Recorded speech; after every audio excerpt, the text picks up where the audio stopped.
ang napakagandang mensahe ng Diyos mula po sa Matthew chapter 2. Ang ating topic ngayon, the heart of Christmas. Sabihin nga natin, the heart of Christmas.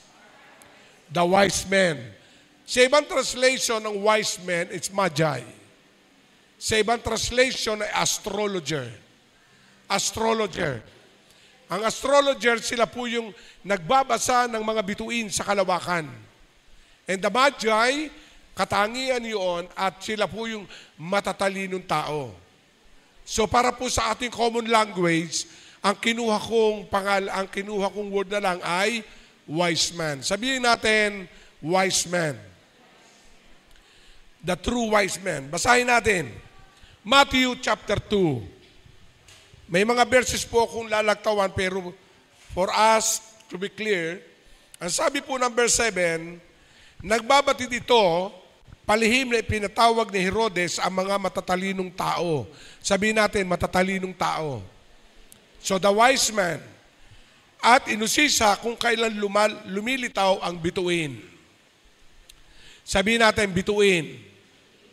Pagkatapos sila ay pinapunta niya sa Bethlehem at ganito ang bilin. Hanapin niyong mabuti ang sanggol. Kapag natagpuan niyo siya, ipagbigay alam agad sa akin upang ako man ay pumunta at sumamba sa kanya. Sabihin nga natin, sumamba. So may object, sila'y nagpatuloy sa paghahanap, sila'y pinangunahan ng bituing nakita nila mula sa silangan. Ganun na lamang ang kanilang kagalakan nang makita nilang tumigil ang bituin sa tapat ng bahay. Nakita nila ang sanggol sa piling ni Maria at ng kanyang ina. Nagpartira pa sila at sinamba ang sabi diyan, nang marinig nila, okay, sa verse ano tayo? Sa verse 10. Ganun lamang kanilang galak nang makita nila ang tumigil ang bituin pata sa piling ni Maria na kanyang ina. Nagpatira pa sila at sinamba ang bata. Ito, inihandog din senso at nag-inip na wag nang bumaka. Dalhin mo agad sa Ehipto ang iyong ina, ang iyong mag-ina, at huwag kayong aalis doon hanggat hindi ko sinasabi sapagkat hahanapin ni Herodes ang bata upang patayin. So makikita natin, mali ang motibong una ni Herodes kung bakit pinapahanap ang bata, ang sabi upang sambahin. Pero walang may paglilihim sa Diyos. Lumabas at lumutang ang dahilan sa istorya ng Pasko. Napakahalaga ang ibig sabihin nito, mga kapatid. Ang unang-una dito ay well-guided ng promises ng Ama ang fulfillment ng prophecy. Sabihin natin, fulfillment ng prophecy. Sapagkat sa Isaiah chapter 9, verse 6 hanggang 7 and 9,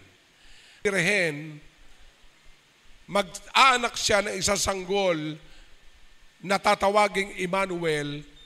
And yung prophecy niya yon. Kaya pagdating ng Matthew chapter 2, nagkaroon ng fulfillment ang lahat ng prophecy. Bakit? Sapagkat nais maganap ang dakilang planuhin ng Diyos. Tandaan natin, pag may mabuting gagawin ng Diyos, pag may mabuting ipapahayag ang Diyos, tutuparin ng Diyos, may Herodes na naghihintay. Nakuha niyo po ba ako? Ang ibig sabihin, maraming kontratista, walang iba kundi ang kaaway.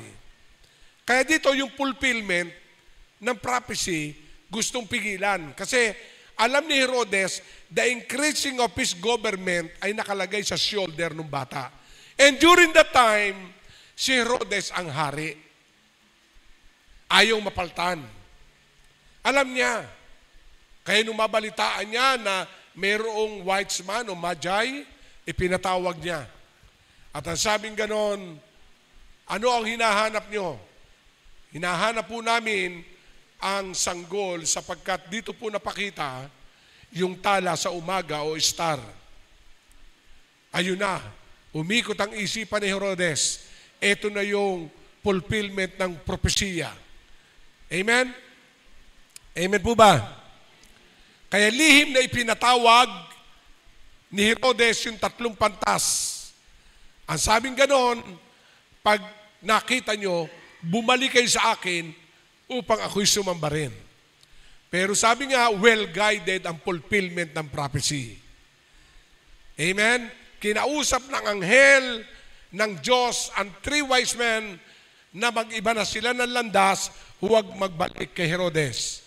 Nung hindi nagbalik, siyempre naiyamot si Herodes, nagbatas si Herodes na nagkaroon ng census sa buong Bethlehem, Jerusalem, upang malaman kung may ipinanganak na sanggol sa araw na yon. Nag-ikot ang lahat ng tauhan ni Herodes, pero sabi nga, well-guided and prophecy. Hindi pa naibabatas ni Herodes na magkaroon ng census, ginising ng anghel ng Diyos si Maria at Jose na pumunta kayo sa Egypt. Naglakbay nga sila, dala ang bata. Kaya makikita natin ngayon, well-guided ang prophecy and fulfillment. Kaya tayo bilang Kristiyano, ang nagkaroon ng benepisyo sapagkat isa tayo sa dahilan kung bakit naparito si Kristo, ang Emmanuel, the everlasting God. God is with us. Palapakan natin ang ating Panginoon. Jesus Christ is not only the Savior. The prophecy, He is our Savior and He is with us. Sabi nga natin, with us. So, tingnan natin ang karakteristik ng wise men. Sabi nga natin, wise men. Sabihin mo sa tabi mo, wise man ka. Ikaw ay matalino. So, pag nasa iyo ang katangiang ito, ikaw ay matalinong tao. Amen? Hello? Naalala ko po nung nakaraang panahon, meron po akong kababaryo na talagang super ang talino. Hindi nga lang siya naging valedictorian sapagkat may mga absences. Pero pag siya'y nag-e-exam ng kami 4th year, laging siya top. At ngayon, isa na siyang successful na nasa mining. Nasa mining siya. So makikita natin, and then when he read the Bible, alam niyo sabi niya, baliwala pala ang talino ko kung hindi ko alam ang kaisa-isang libro na magtuturo sa akin ng tunay na yaman. Amen. Hello? Kinikilala yan sa bansang Malaysia. The awarded Filipino na talagang nangangalaga ng kalikasan sa buong Malaysia. Mga minahan. Kaya when he read the Bible, at minsan nakita kami sa aming reunion, nalaman ako'y pastor. Ang sabi niya, napakaganda naman ang profession mo. Hindi mo ba alam, mas mataas pa yan sa naabot ko? Nakuha niyo? Sabi ko, hindi naman. Ba, totoo? Kasi ako, inaalagaan ko kalikasan. Mga minahan. Kayo, inaalagaan nyo kaluluwa na magdudulot ng kaligtasan. Are you with me? Amen. Doon ko nakita na talagang he appreciate the very wisdom from God. At dito makikita natin sa ating pong pag-aaral, meron pong very action on response ng 3 wise men.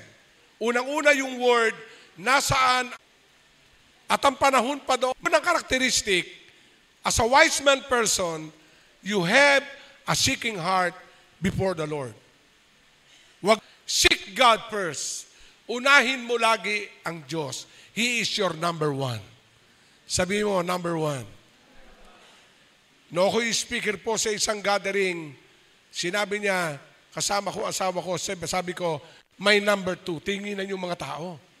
Oo, si Bishop may number 2. Pinatayo ko asawa ko. You know why? Because Jesus is my number 1. Amen. And my wife is number 2. Kaya sabi nung isa, ano tawag sa manugang na lalaki? Di ba? Ano tawag doon sa manugang? Father-in-law, mother-in-law, daughter-in-law, sa asawa, dalo. Oh, kita nyo? Mother-in-law, father-in-law, daughter-in-law. Ay ang asawa pa si Bishop, dalo. Wala ka na magagawa doon. O, taas ang kamay ng mga lalaki. O, tama? Ba't ba napasing? Nagigisingan niya, ako'y nakaupo. Wala akong ginagawa kundi magpasalamat. Salamat, Panginoon, salamat. Kasi alam ng Diyos ang lahat ng kailangan mo. Ang kulang lang sa tao ay hanapin siya at unahin siya at magpasalamat.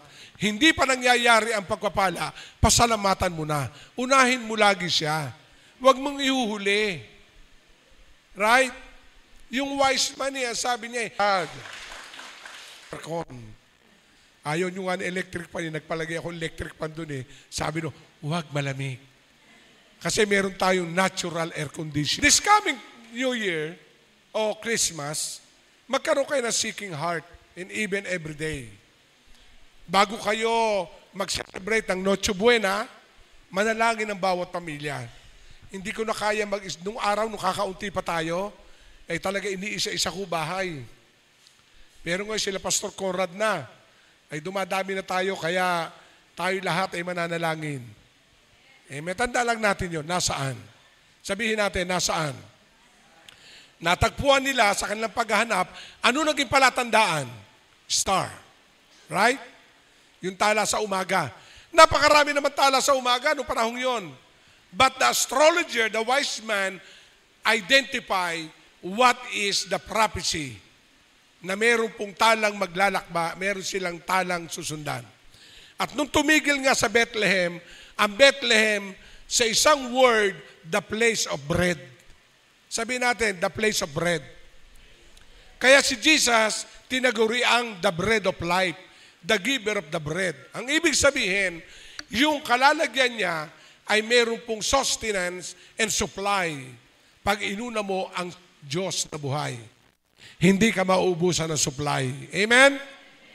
Kaya you need to seek God. At ang kanilang naging gabay ang star. And today, maraming star. But there is one shining star. According to Psalm 119, verse 105, the Word of God is that is always with you. Kaya don't forget to read the Bible as your star for guiding everyone. Amen? Huwag natin kakalimutan. Huwag natin kakalimutan. Si Dr. Webster, kilalaing encyclopedia. Pero when I read the Dictionary Encyclopedia of Dr. Webster recognized the supremacy book, the Bible. Sa preface, makikita natin. Why? Sapagkat ang kanyang dictionary at encyclopedia, kailangan lang na tinatawag na nag-aaral. Maybe elementary, high school, college. Pero ang Biblia, ipinapanganak ka pa lamang, bantay na ng Diyos kung sino ka. Hanggang mamatay ka, ang Biblia ang magbibigay sa iyo ng tamang direksyon. Palapakan natin ang Panginoon. The second characteristic of a wise man is a worshiping heart. Nakita namin sa silangan ang kanyang tinituin, kaya't naparito kami upang siya ay sambahin.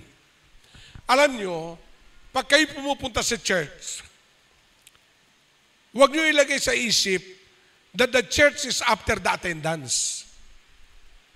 Kasi minsan akala natin, naku, dadalo ako kasi sigurado pag ako hindi dumalo, i-chat ako ni Nanay Iday.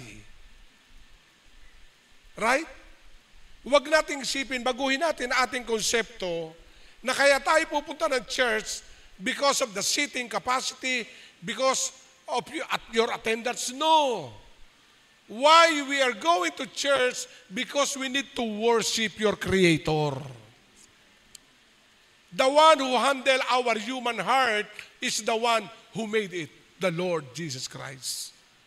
our human life, our human body, controlled by the Creator, who is the Lord Jesus Christ.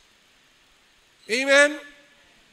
Kaya baguhin natin, 2024, I want to go to church because of the number. I want to go to church because of my attendance. No, I want to go to church because I want to worship my Creator. A seeking heart and a worshiping heart. Kita nyo, never akong tumayo sa likod pag ako'y nagsa-Sunday service. Maybe yung iba nakakita ako'y nakaluhod.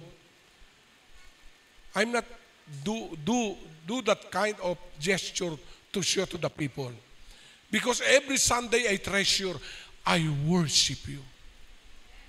Nakikita nila Pastor Tim yan. When the song Very Anointed and touch my heart, I will respond. Sapagkat walang saysay ang pagsamba mo kung ikay nakaupo lang at hindi mo naranasan ang presensya niya. May tamang pagsamba. Amen? Kaya life in Christ, the first characteristic of a wise man, meron siyang seeking heart. And number 2, meron siyang worshiping heart. At hindi lang every Sunday ang pagsamba. Every day in your closet, you can worship God. Amen. Kaya sabi sa John chapter 4, 23 and 24, when Jesus Christ encountered the Samaritan girl, ang sabing ganoon, ay dito kami sumalok. Dito kami uminom. At ang sabi ni Jesus, eto na ang dumarating ang babat, ang oras ngayon, ang Diyos sa inyong sasambahin, hindi lang sa lugar na ito, kundi sasambahin niyo siya sa Espiritu at katotohanan. Kaya, ang worship ay mayroong katotohanan. Sabihin natin, worship in truth. Yung totoo kang itataas ang kamay, yung totoo kang aawit sa Diyos, yung totoo kang sasamba sa Panginoon, regardless of your neighbor, ano man sabihin, kahit yung make-up ay mabura. Amen? Hello? Pero pagsamba ay totoo sa Diyos. Amen? Kaya sabihin natin, Lord, I want to worship you. Sinasamba kita, Panginoon. Niluluwalhati ko ang iyong pangalan. Kaya alam niyo, mapapasin niyo, every Sunday, sinasalo ko ang worship. Kasi bilang pastor, gusto kong mag-join. At mula noon, bata pa si Pastor Tim. Kasi si Pastor Tim, sa amin lumaki yan. Yung mag-asawang yan ay nabantayan namin. Na talagang ang buhay niyan, kahit may sakit, hindi kaya mong patigilin. Kahit nga sisinghap-singhap na kami, sasamba pa rin kami sa Diyos. Bakit? Siya ang nagbibigay ng hininga. Siya nagduduksong ng buhay. O imagine ha, nung nakaraan Tuesday, Christmas party ng dialysis department. Alam nung dialysis department, na may pasyenteng pastor, ako yon. Ay yung head nurse, natandaan ako, ay kailangan may magpipray ng araw na yon, Martes. Martes. Hindi talaga nagsimula program. Mamaya nung kami dumating, nagpahatid ako kay gwapo kong anak. Yuri, hatid mo muna kami, kailangan niya kotse sa school. Ayun. Mamaya, labas yung head nurse. Naku, pastor, buti dumating ka. Bakit? Ikaw na ang mag-prayer at saka mag-encourage. Sabi ko, ay magsishare na ako. Bahala ka. Naandun administrator ng community, naandun may mga doktor. Alam nyo, napagtanto ko, pangit kung titingnan, pero may dahilan pala kung bakit ako naandun sa loob. Walang magsishare. Kaya ako umiiyak nung ako umuwi. Lord, ginawa mo akong pasyente. Para si Joseph, nung nakulong sa bilangguan, doon niya nakilala yung malapit sa paraon. Hinayaan mo. Yung mga negatibo sa pagbasa ng iba. Pero ang salita mo ay ginagayad ako. At ito pa, nung matapos At di nagkainan, dinialysis na kami. Umupo na ako. Paglabas ko, sabi nung nasa cashier, ay, nakakatas naman yung prayer nyo, tsaka encouragement. Sabi nung head nurse, Pastor, baka makahirit. Bukas uli, last day ng party. Ay, hindi ko oras yun. Kasi ang dialysis ko, Tuesday and Friday. Wednesday, bumalik kami. Naandun na ang ilang doktor. Purihin ang Panginoon. Ang sabi ng doktor, iba ang encouragement, iba ang prayer. Sabi ng isang nurse, tag-os sa buto. Kaya nakita ko, kung ikay well-guided ng star, malalaman mo dahilan. Kung wala kang word of God, negatibo papasok sa'yo. Naglilingkod naman ako, ba't nagkaganto ako? Nakuha niyo po ba? At ang pinagpipray ko, magkaroon ng twice a month na Bible study doon. Amen? Kaya alam niyo sa buhay natin, kung tayo well-guided kung ang three wise men, well-guided sila ng star. To really know the will of God, to really know the true way and the reason, hindi ka mag-aalinlangan. And thus the Bible is our guide sa ating buhay.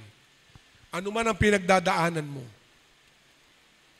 Alam nyo, isang testimony ko, no ko'y nasa emergency room. Very weak ang physical ko. Nagpapaalam na nga ako. Kaya pinatatawag ko na sila Pastor Tim, yung mga key leader. Sabi ko, Ma, tawagin mo na. Wala naman akong ipamamana sa inyo eh. Wala naman akong abogado dahil wala naman akong last will of testament. Pero meron akong Old and New Testament. Alam nyo, for 1 year, ilang beses ako inatake. At ang huling-huli na andun ako sa emergency room, hindi lang ako in ICU. Pero alam nyo, ramdam ko in my physical weakness. Ang aking physical ay hindi na makahinga at clot na ng sakit. Hindi na ako makahinga. Sabi ko, Dok, hindi na ako makahinga. Alam nyo, ramdam ko, umibabaw yung lakas ng espiritu ko to cover my physical body. At doon ko naranasan ang strength ng Panginoon. Even and today, ang nagsusustain na yung Spirit ng Panginoon, ang Word of God. Amen?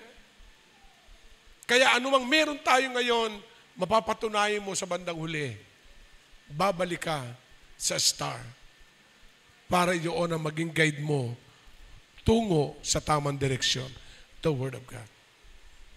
Again, the seeking heart, the worshiping heart, and number 4, another one is the discerning heart. Discerning. Ang wise man, alam niya, discern what is good and what is evil. Wise man ka. You know how to discern. Alam mo kung ito'y magkakasala ka na. Alam ko kung ito ay sa Diyos pa rin. Alam mo ako'y manghihina na. Alam mo ako'y dito lalakas. Ang wise men, alam yun. Tingnan natin ang kanilang sila sabi. Sa Matthew chapter 2 verse 8. Pagkatapos sila ay pinapunta niya sa Bethlehem at ganito ang bilin. Hanapin niyong mabuti ang sanggol. Kapag natagpuan niyo't ibigay niyo alam agad sa akin upang ako man ay pumunta roon at sumamba rin. But through the Spirit, the wise man revealed what is truth from King Herodes. What is lie? What is not truth? Kaya ano sabi? Hindi sila bumalik. Nag-iba sila ng daan. Yan yung napakahalagang characteristic ng wise men. We are exposed sa world. You are exposed sa internet. You are exposed sa school, sa college, sa mga pangarap. You are exposed. Hindi masama yun. But you need to know, to discern what is good and what is not. Akala mo puro blessing. Palapit ka na palit sa blessing. Pero nakikita mo sarili mo, lumalayo ka na pala sa Diyos. Are you with me? Sabi mo, Lord, you lack attendance, you lack prayer, wala ka na reading ng Bible. Amen? Hello? Wala na. Para makikita mo, anong pundasyon nun? And one day, pag nagka-problema ka, si Lord pa rin ang hahanapin mo. Kaya as a wise man, from the very beginning, you need to be balanced. If God bless you, you need to be more of God. Amen? Amen. Pag ikay pinagpapala, lalo kang lumapit sa nagpapala. Huwag kang magpakabusog sa pagpapala, sapagkat ang pagpapala nawawala, yung nagbibigay hindi nauubos. Ito ay si Lord. At ang sabi ng Bible, seek ye first the kingdom of God and His righteousness, and all those things shall be added unto you. Amen? Makikita natin. Alam nyo, in my education, walang nakakaalam talaga. Ang laki na nagastos namin pamilya. Kaya sabi ko nga, Lord, pero ako'y nagpapasalamat, na-maintain yung dialysis ko, ayoko na i-mention, may mga leader na nagko-contribution. Dinadala sa bahay nila Pastor Conrad. Mga leader na nagbigay para i-dialysis. Kasi malaki, 3,000 weekly. Wala pa yung monthly. Nakuha niyo po ba ako? Pero God is faithful. Amen? Napakabuti ng Panginoon. Kaya sa panahon ngayon, napakahalaga. Kaya ako, sabi ko nga, I discern what is good, what is deception, what is good and what is right. Wala ang devil. Hindi kaya akong patigilin. Sabi nga ni Pastor, nako si Pastor, hindi mo pipigil yan. Alam niyo ba, noong Sunday, nasa Cavite kami. Hindi ako nagturo noong Sunday morning. Pero may Thanksgiving, akala ko sa church lang gaganapin. Yung kaibigan ko, yung pala sa mall. Dumating kami punong-puno. Ay sabi ko, nako, hindi pwede dito malamya magsalita. Pero sabi ko, Lord, Amen. Sabi ko, Lord, give me strength. Pero purihin ang Panginoon, sabi ng pastora, para ka nag-crusade, lakas ang boses mo. Amen? Nakauwi kami, ay napakabuti ng Diyos. Kasi kung iisipin mo, kung hindi mo alam what is right and what is not right, pakinggan mo na lang yung nararamdaman mo eh. Amen? Pakinggan mo na lang. Katulad ng kalapit kong dinadialysis, may kalapit ako eh. Ungol na lang ng ungol. Takatanggapin ko na ba itong ganito ako? Yung asawa ko, sabi ng asawa, ikaw naman lumabas ng bahay. Ikaw naman. Sabi ko, ako naman kakaiba, gusto ko lagi nasa gala. Kaya sabi ko, 2024, magtuturo na ulit ako sa community. Amen. Makikita-kita na tayo. Palapakan natin ang Panginoon. Kasi, ano nga naman ang mangyayari kung bubulay-bulayin mo yun? Kaya sabi ni Pastora yan ang lakas ni Bishop. Humuhugot ako ng lakas sa Diyos. And I discern what is deception, what is not. Kaya sabi ko sa Lord, Lord, use me for your glory. Use me for your glory. Kaya sa atin, 2024, well-guided tayo. May seeking heart, may worshiping heart, at meron tayong discerning heart. What is good and what is not good. Amen? Lalo-lalo na, pag ikay pinagpapala ng gusto, lalo kang makiramdam. Alam niyo ba yung kwento ng matching at hangin? O yung mga leader na nauna, alam na yun eh. Yung hangin at saka matching, nag-aaway eh. Ang gusto ng hangin, pabaksakin sa puno, yung matching. Ay nakahawak yung matching doon sa banana tree. Hindi mabaksa, pinadala ng hangin. Matching, nakaganon. Nasisira na yung dahon nung saging, hindi pa mababaksak si matching. Sabi nung hangin, ano kaya papadala ko dito? Signal number po hangin na yon. Halos masira na yung banana tree, pero itong matching. Alam nyo, nag-reverse yung matching. Baba yung hangin. Padala ko kaya ito ng masarap na simoy ng hangin.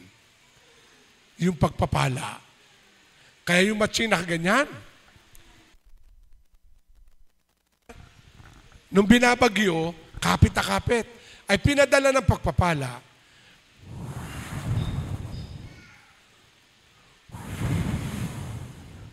Ko yung matching inaiglip. Mamaya ang hinahina naman ng hangin, pero pinapaypayan, biglang nahulog. Kailangan natin ng discerning. Yung pagpapalang na ilalayo na tayo o yung pagpapalang lalo tayong na ilalapit sa Diyos. Amen? Sabi mo, ano gusto mo? Pagpapalang inilalapit ka sa Diyos o pagpapalang nahihiwalay ka na sa Diyos? Amen. Sabi nga nung isang pastor sa isang young people niya, ako'y natutuwa, malayo na ang narating mo. Opo, pastor, answer prayer po ako. Pero ako hindi natutuwa naman. Bakit po? Malayo ka na sa Diyos. Dahil bihira na kitang makita tuwing panambahan. Amen? Nakuha niyo po ba ako? Hindi masamang mag-concentrate sa pamilya. Hindi masarap mag-concentrate, anak ko muna, asikasuhin ko. Oo. Pero tandaan mo, may Diyos na gagawa ng hindi mo kaya. Dahil ang anak natin paglaki, paglabas ng hamba ng pintuan, hindi mo na kontrolado. Pero may Diyos na magbabantay kahit nasaan ang anak mo. Amen! Palakpakan natin ng Panginoon. Magbabantay na andon. Kaya you need to discern what is good and what is not. And number 4, 5 lang po ito, a joyful heart. Joy, sabi nga natin, joy. We find joy in our Messiah. Ano ang sabi ng verse 10? Pagkarating sa bili ng hari, ang sabi niya, pagkarinig, sila'y nagpatuloy sa paghahanap, sila'y pinangunahan mabuti, nakita mula sa silangan. Ganun na lamang ang kanilang kagalakan. Sabi natin, galak na galak ka ba? Nung makilala mo si Jesus? Amen? And there is the 3 kind of joy here. The first one, the joy of your salvation. Si David, nung nagkamali, ang prayer niya, restore the joy of my salvation. Si Solomon, nung nagkamali, he need to restore the kingdom. Yun ang nagkamali siya. Pero si David, nung nagkaroon ng tinatawag na shortcoming sa Lord, ang kanyang pinarestore, the joy of my salvation. It is written in Psalm 91. Kaya, makikita natin, the joy of the Lord is within. Sabi natin, the joy of the Lord is within. The joy of salvation. Kaya ingatan natin yon. Ikaw ba'y nagagalak sa ikay ligtas na? Amen? Lord, salamat. Nagagalak ako. Ikalawa, the joy of service. Sabihin natin, joy of service. Pag naglilingkod tayo, pag wala tayong joy na ginagawa, nararamdaman, responsibilidad lang yon. You do your ministry part because of responsibility. Kailangan ako pumunta sa church kasi responsibilidad. Kailangan ko magbigay sa church sapagkat yun ang sinasabi. No. You give, you serve, you do everything with joy. Sabi natin, with joy. May galak. Amen? May galak kang sumayaw. May galak kang magpakanta. May galak kang pumunta ng Bible study. May galak kang i-welcome sa community. Oh, by the way, nandito ang ating Rizal. Palapakan natin ng Panginoon. Sa Capistrano. Si nanay at tatay. Amen? Bagamat bihira tayo magkita. Pero makakadalaw na ako sa Rizal. Tuwing Sabado kayo, di ba? Amen. Kaya makikita natin the joy of service. Sabi natin the joy of service. And the last one is the joy of worship. As I said, kailangan may joy tayo sa kaligtasan, may joy tayong maglingkod, may joy tayo na sumamba sa Panginoon. Amen. And the last one, the generous heart. May isa pa pala, ani pala ito. Generous heart. Why the three wise men so generous? Ang sabi po ng verse 11, tingnan natin ang verse 11. Pagpasok sa bahay, nakita nila ang bata sa piling ni Maria na kanyang ina. Nagpatira pa sila, sinamba ang bata, inihandog din nila ang kanilang daladalang ginto, insenso at mira. Kaya makikita natin, meron silang joyful worship, pero hindi sila sasamba na wala silang dala sa ating Panginoon, yung handog. Kaya the fifth one, a wise man bring the offering to Jesus, the gold, ano sabi diyan? Ginto, sabi natin, ginto, insenso, at mira. So, kung tatanungin nyo, siguro, habang sila naglalakbay, dala na nila yun. Right? May desisyon na silang yun na ibibigay. Siguro, nagutom sila, hindi natin pwede ibenta ginto, ito ihahandog natin doon sa Misaya. Hindi, kulang na tayo. Ibenta na. Hindi, kailangan natin ito. Nakanyo mo ba? He never touched. Kasi umalis pa lang sila, dala na nila yun. Kaya nakita ko dito, the generous heart, nasa bahay pa lang tayo, may desisyon na tayo kung ano ang ihahandog natin sa Panginoon. Hindi yung pag nasa church tayo, teka, nasa ba yung Maria? May mata yung kamay eh. Ay, hindi, 20 ito. Hindi, 100. Pag bunuti 1,000, ay hindi, nagkamali. Hindi magdidesisyon, sa araw na yon. Kailangan, doon pa lamang sa bahay, nakalagay ng Lord, sa aking pagsamba, ito po ihahandog ko sa iyo. Kaya ang pagpapala, ibibigay din sa iyo. Amen? Hindi yung pagkikay nasa simbahan na lamang. No? At kukumpitin mo pa, teka. Nakaw niyo po ba ako? You need to be generous. Not hindi lang sa pera, the time. Your service to God. Amen? At ang Diyos ay magbabalik. Kita natin itong generous heart na ito. Yung three wise men. Hindi silang sumamba na wala silang handog. Sabi mo sa tabi mo, sa tuwing tayo sasamba, tayo'y maghahandog. Kaya yung inyong mga handog, pagsamba yon. Kayo sumamba, ka Diyos. Nakuha niyo po ba? Tingnan mo sa 2023. Promotion, come. 2024, the Lord has done great things. Amen. Palapakan natin ng Panginoon. The Lord has done great things. Kaya napakahalaga nun. Alam niyo, may testify ko lang. Adi na-opera ako dito, naandito yung catheter. Hirap. Sabi ng doktor, Pastor, magpalagay ka na ng, ano bang tawag dito? Pistula. Nung tinanong ko si doktor, saan po ako papalagay sa lipa? 40,000? Sabi ko, rabasyan. Pero alam nyo, may ginawa, ito yung testimony ko lang ha. We need money, pero kailangan ko magtanim. Sabihin natin, tanim. Hindi ko na i-mention, may isang bata, sabi ko, ma, magtanim ka doon sa batang yon. Kahit magkano. Nagpa-doktor, magtanim ka. Kailangan namin eh. Pero sabi ko, kung gusto mo tumanggap, magtanim ka. So ayun, nagtanim siya. Okay. Alam nyo nung gabi, bigla may pumunta sa bahay. Hindi nating attendance yun. Mine-mentor ko lang yun. Sa online, dahil siya ay nag-a-abroad, offshore, onshore ang trabaho niya, taga-ibang church. Ngayon, naando siya sa laot. Alam niyo, nag-chat, Bishop, nasa bahay ba kayo? Sabi ko, oo. Pa-flight na po ako bukas, nadaan kami ngayong gabi sa inyo. Alam niyo, umiyak kami.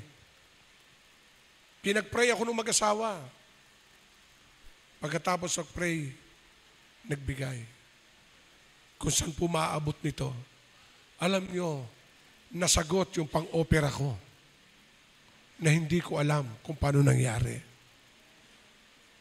Nagtanim kami nagtanim kami ng 3,000. Alam niyo, yung pinalik, naglagay na 0 pa ang Diyos na itinanim.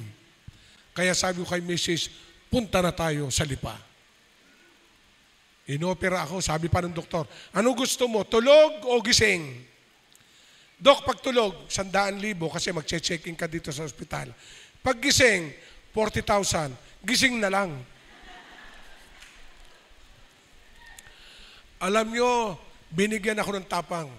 Nakahiga ako sa operating room. Giniginawa ko lakas sa aircon. Sabi, Dok, bawasan mo naman lamig. Giniginawa ko. Mamaya, sabi ko, Lord, sa'yo na. Alam nyo, high-tech dyan sa, ano nga ba, ospital yun? Matrix, private. Ibinaba po yung isang telescope, sinilip yun dito. Yung doktor naglagay dito, nasilip. Pastor, okay na. Nako, hinugasan na. Para ng baboy na, kakatayin. Mamaya, nung malinis na, isa lang itong masakit, ha? Nung pagkaturok, wala na pakiramdam hanggang dito. Ino-opera nga, nakikipagkwentuhan ako eh. Wala, hindi ko ramdam. Nung matapos na, okay na, tinatay. Sabi nung Dok, naghihintay po ang number 2 door, mag-o-opera pa siya. Di opera. Doktor lang, 25,000 na. Sabi ko, 25. Abay, wala pa 4 na oras, 75,000 ang doktor. Mag-doktor na lang kaya tayo? Opera. Kaya pala, opera yan ako. Kailangan niya operahin. Pero God is good. God is our provider. Amen? Kaya makikita natin, maraming generous heart. And I'm so thankful sa Life in Christ, hindi ko na kayo isa-isahin, na halos monthly kayo ay nagtatanim pang dialysis. Malaking tulong po. Kaya yung iba, pressure na pressure sa dialysis, ayaw eh. Ako naman gustong-gusto ko. You know why? Pag dinadialysis, kainin mo lahat ang bawal. Kaya sabi ko kay Missy, bili mo naman ako lechon. Pengkuhutin. Kaya habang nakaupo, sabi ng doktor, pakain mo na, mamaya iwawas out yan. Huwag mo na painumin ng gamot, iwawas out yan. Adi enjoy. Uram ko, menudo. Praise God. Purihin ang Diyos. Kasi alam niyo, maraming generous person. Ang Diyos, iba pag kumilos. Amen? Kaya sa lahat, sa bawat isa, a wise man know how to discern what is good and a generous heart. Last, directed heart. Change the way of living. Ano ang sabi? Matthew chapter 2, verse 12. Nang sila'y papauwi na, nakatanggap sila ng babala sa pagitan ng panaginip, huwag na kayong bumalik kay Herodes, kaya't nag-iba na sila ng daan pauwi. Amen? O sabihin mo sa tabi mo, mag-iba ka ng daan. Huwag kang pumunta sa dating daan. Kasi bakit? Kasi yung dati natin dinaanan, masalimuot. Right? Amen? Yung dating dinaanan, mabisyo. O, yung mga bata pa, naku, please, huwag kayong kumain ng mga red meat. Iwasan yung mga baka, baboy. Kaya yan ang pinagsisihan ko. Kasi noong ako'y hindi pa born again, ang daming gamot kong nainom, nalaklak. Laman loob. Naku, ako pa nagluluto. Kaya ayun, buti na lang, may grasya ang Diyos. Amen? Kaya yung mga bata pa, kahit masarap, huwag niyong kakainin. Amen? I-less nyo. Kaya nag-slim ang pastor yun, no? Nag-slim. Sabi nga ni Pastore, lalo kang pumogi. Oh, di ba? Kaya patay na patay lalo siya sa akin, lalo pag nakagano. So, the last one is a changed life. Nung matagpuan nila yung sanggol, nagsamba sila, hinanap nila, amen? Sumamba sila, naghandog sila, at pagkatapos, nung sila ay babalik na, nangusap ang Diyos, huwag na kayong bumalik kay Herodes. Nag-iba sila ng daan. So, ganoon ang bawat isa. Kailangan sa ating paglalakbay, huwag na tayong dadaan kung may Herodes. Yung dating buhay natin, talikuran na natin. Amen? Iwanan na natin yung mga dating gawi at ang daan natin tatahakin ay daan patungo sa Panginoon. Ang buhay na walang hanggan. Kasi may dalawang daan. May maluwang, may makipot na daan. Sa maluwang na daan, pwede ka mapakagawa po doon. Maglagay ka ng maraming nakasugbit. Dahil maluwang, lahat ay libre. Pero ang dulo ay kapahamakan. Ang makipot na pintuan, ikaw walang kasya, aalsin mo. Lahat. Sabihin mo, ang hirap naman. No kayo na born again, lahat na lang bawal. Gusto ko madisco. Gusto ko pumunta ron. Di ba? Pero alam nyo, bagamat makipot, ang dulo ay buhay na walang hanggan. Tayo tumayo. Kaya today, i-repress natin ang true Christmas. I-repress natin ang ating buhay. Meron silang discerning heart for what is good is what is not. Amen? Meron silang generous heart. Alam nilang maghandog kung ito'y para sa Diyos, ay para sa Diyos. And the last one, meron silang well-directed heart. A changed life. Dahil ang Diyos, habang tayo binabago, babaguhin din ang buhay mo. Itataasan ng Diyos ang pamumuhay mo. Yes. Itataas ng Diyos. Maraming tinataas ang buhay sa labas, pero kasabay namang nagiging makamundo. Pero ang pagpapala ng Diyos, sabi nga, there is no, wala pong tinatawag na pagsisisi. Dahil ang Diyos ang nagbibigay nito. Let us pray. Lord, we pray today, let us revisit the true meaning of Christmas, mensahe ng Pasko, araw namin buhay. Pasko. Amen. Action today.